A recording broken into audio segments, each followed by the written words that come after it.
بلقائنا مع المواطنة السيد عبد السلام. حضرتك اخترت رئيسك بناء على ايه؟ عن اقتناع. بناء ايه المواصفات يعني اللي شفتيها فيه فخلتك انتخبيتي؟ اللي انا انتخبت راجل كويس خالص وهيتاج ربنا فينا ان شاء الله. طب ايه اول قرار تنتظريه منه؟ ان هو هيتاج ربنا فينا عشان هو راجل بتاع ربنا هيتاج ربنا فينا، في الغلابه اللي هم مش لاقيين ياكلوا دول، والناس اللي هم قاعدين من غير شغل، وفي بنات انا عندي بنات مش عايزه ما توظفتش لغايه دلوقتي. هو هيتاج ربنا فينا في كل حاجه، وراجل شبعان.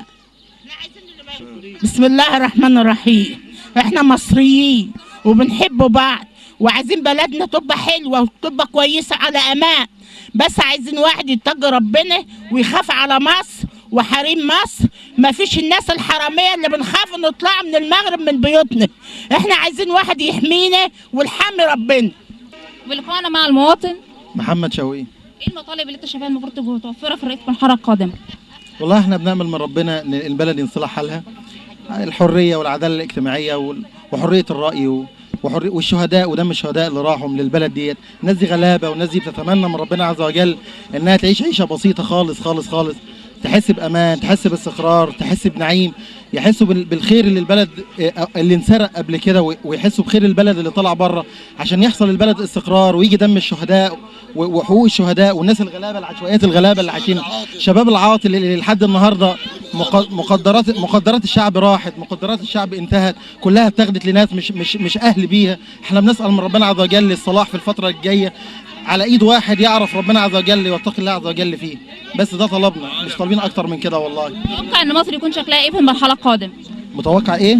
ان مصر يكون شكلها ايه في المرحله القادمه؟ احنا بنأمل من ربنا الصلاح، احنا يعني الخير فيه وفي امتي الى يوم الدين، فاحنا بنسال ربنا عز وجل ان الانسان اللي جاي يكون كل همه ان يكون كل همه ما ينامش، يعني ما يكونش هو قاعد بياكل وبيشبع، وفي ناس تعبانه وقلقانه ومرضانه. عندنا التعليم وعندنا الصحه وعندنا الناس المريضه اللي بتخش مش لاقي حتى دواء ولا لاقي علاجها ولا تلاقي اي حاجه. احنا بنأمل من ربنا الصلاح في كل شيء وفي كل منظمه وفي كل مؤسسه، من خلال واحد يتقي الله عز وجل في هذا المجتمع ماشي. والجيل الغلبان اللي طلع اتعلم وتربى، ولكن للاسف ما لقاش دوره، بتاع الزراعه يتعين في حاجه غير مجاله، بتاع الانجليزي، والشباب في كل مكان احنا بنأمل من ربنا الصلاح، والصلاح مش هياتي من فرد واحد. احنا عايزين مؤسسه كامله متكامله تتكاتف حتى تتوحد الجهود عشان ننهض بهذه الامه مش هتنهض بفرد، لابد الفرد يكون وراه مؤسسه وتكون وراه اراده قويه تنهض بهذه الامه.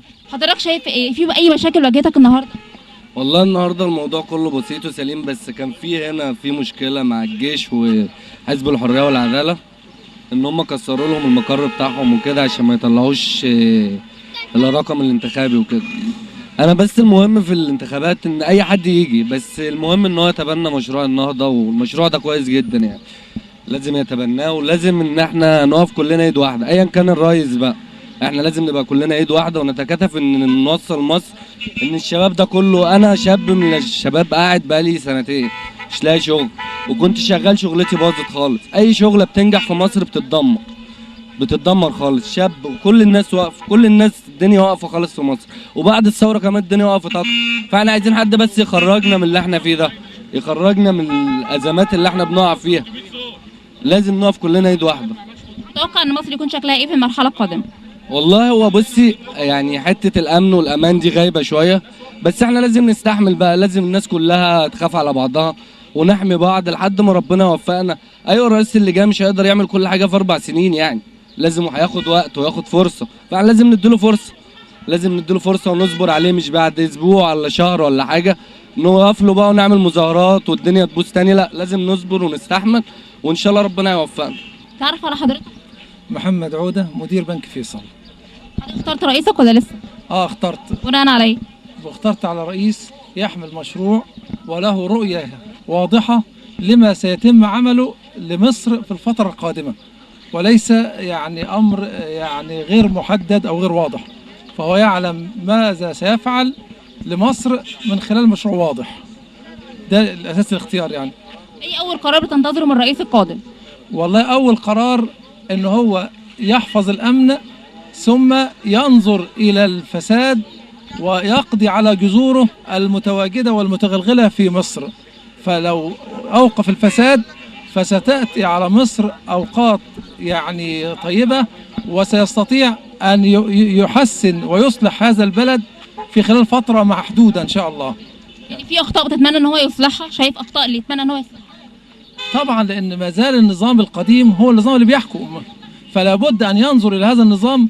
وإحنا كل اللي تم خلال الثورة هو إزالة الرؤوس، أما بقية الأذرع والأفرع لهذا النظام ما زالت متواجدة.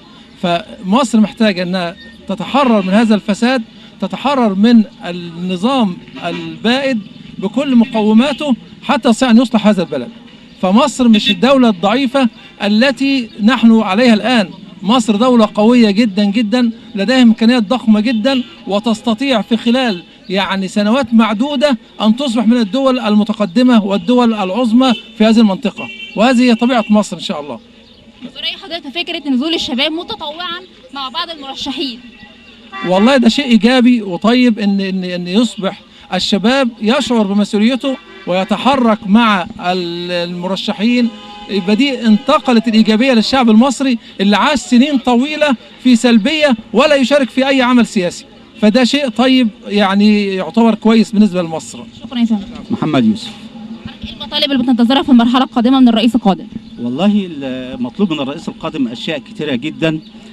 طبعا بدء يعني طبعا عاوزين البلد تمشي في مسارها الطبيعي الصحيح، عاوزين يرجع الأمن أولا، عاوزين البلد تعالج من كل ما هو فيها من شوائب فساد من العصر البائد، الاهتمام بالصحة، الاهتمام بالتعليم، المواطن يحس إن هو مواطن بياخد حقوقه وليس مسلوب الحقوق، أو يحس إن كرامته مهدرة.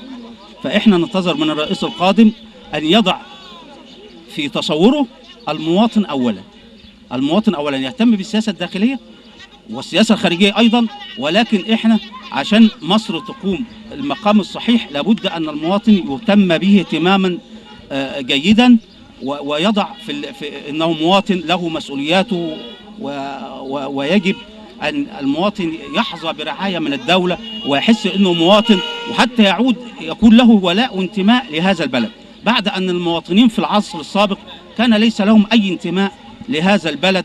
خدت بالك ازاي؟ وكان لديهم سلبيات كثيرة، وكان لديهم أمية سياسية، وكان لديهم إعراض سياسي، وكان لديهم غباء سياسي. دلوقتي المواطن كله النهاردة مصري في عرس، مصر كلها في عرس، والمواطن كلهم شتى المواطنين بشتى أعمارهم بشتى طوائفهم ينزلون الانتخابات، هم حاسين من جوه إن في فعلا مصر بدأت تتغير وبدأت تلبس ثوبها الجديد. خدت بالك ازاي؟ وكل المواطنين دلوقتي خلاص هم رافضين النظام البائد، ورافضين ان هم يتهمشوا، ورافضين الظلم، ورافضين اشياء سلبيه كثيره جدا كانت في هذا الماضي. فاحنا نطلب من الرئيس القادم ان شاء الله باذن الله شيء مهم جدا، ان الرئيس القادم يعمل شبه وزاره او هيئه لتلقي شكاوى المواطنين. العصر البائد كله على مدار العهد كله الفائت 30 سنة كان شكاوى المواطنين لا ينظر إليها، بل تلقى في صناديق القمامة. أي كان تشتكي توصل الشكوى إلى حتى إلى الوزير فلا يهتم بها. المواطن هذا ليس له اعتبار لدى الحكومة. فأنا أطالب الرئيس القادم أن يهتم بشكوى أي مواطن، وأن يكون لديه هيئة أو يكون لديه يعمل منظومة لتلقي الشكاوي في مجلس الوزراء أو في مجلس الشعب. نتعرف على حضرتك. شيماء. اخترتي مين النهارده؟ اخترتي بناء عليه الرئيس؟ والله احنا عايزين واحد كويس يعني ومحترم، ويوظف الناس ويوظف الشباب اللي هم عاطلين دول، ويجيب لنا شقق، لان احنا قاعدين في ايجار اصلا ب 450 جنيه ومش عارفين ندفعهم اصلا.